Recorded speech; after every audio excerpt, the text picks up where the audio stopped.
For what purpose does the gentleman from California seek recognition? Madam Chair, I have an amendment at the desk made in order under the rule. The clerk will designate the amendment. Amendment number 1, printed in House Report number 113-8, offered by Mr. Takano of California. Pursuant to House Resolution 48, the gentleman from California, Mr. Takano, and a member opposed each will control 5 minutes. The chair recognizes the gentleman from California. Thank you, Madam Chair. Madam Chair, I'd like to call this the Don't Shift Blame Amendment.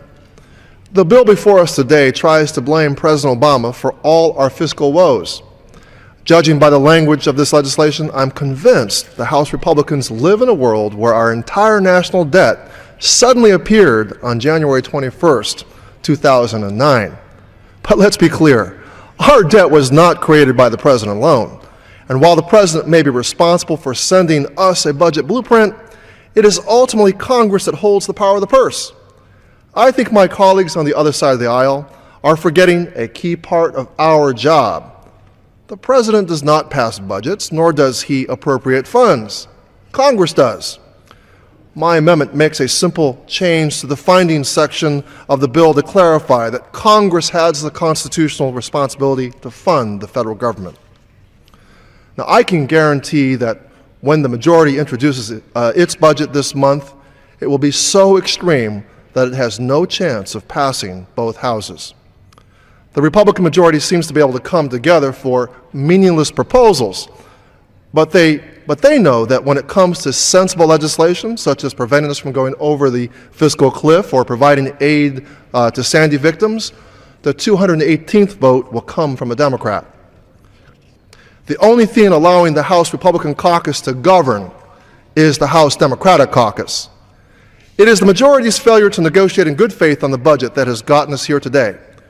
Year after year, the House Republican leadership has chosen to do anything within its power to discredit the President instead of working to solve our nation's challenges.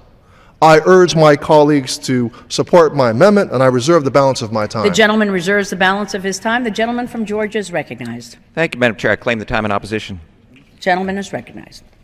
Thank you, Madam Chair. I appreciate the gentleman's amendment, and although possibly well-intentioned, we're not saying at all that this is just on the President's watch, that this is simply this President that is culpable.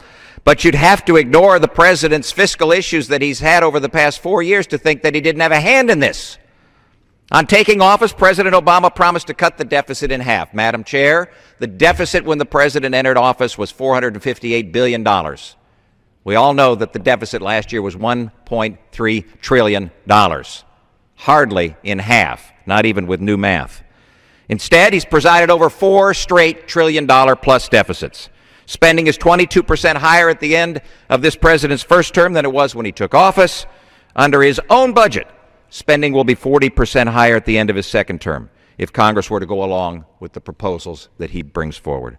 And finally, the president's on track to double the national debt by the end of his term in office. Now, my new colleague from California says that all you got to do is pass a budget through the Congress and all things will be wonderful. And the House Republicans have passed a budget. And Madam Chair, it's been a budget that has put us on a path to balance, yes, and we'll do that again this year. But I would remind my colleague that the Senate hasn't passed a budget in nearly 4 years, which is why 2 weeks ago, this Congress, this House, passed a bill, no budget, no pay, where we finally got the Senate to admit that they hadn't passed a budget, and oh yes, by the way, they will do one this year. We got their attention. So, Madam Chair, though well-intentioned, trying to change the subject and the issue a little bit, this amendment doesn't assist in getting us to the point where it is the President's responsibility to tell the American people. In fact, it's only fair for the President to tell the American people when he brings his budget forward, when will it balance? And I reserve. The gentleman reserves. The gentleman from California is recognized. Madam Chair, the House Republicans have been more focused on passing budgets that message well than introducing a budget that both the House and the Senate can agree on.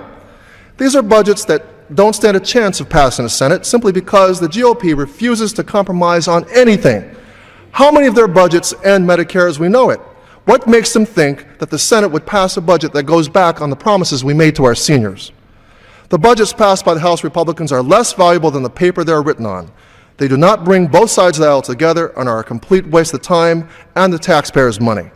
Madam Chair, I reserve the balance of my time. The gentleman reserves. The gentleman from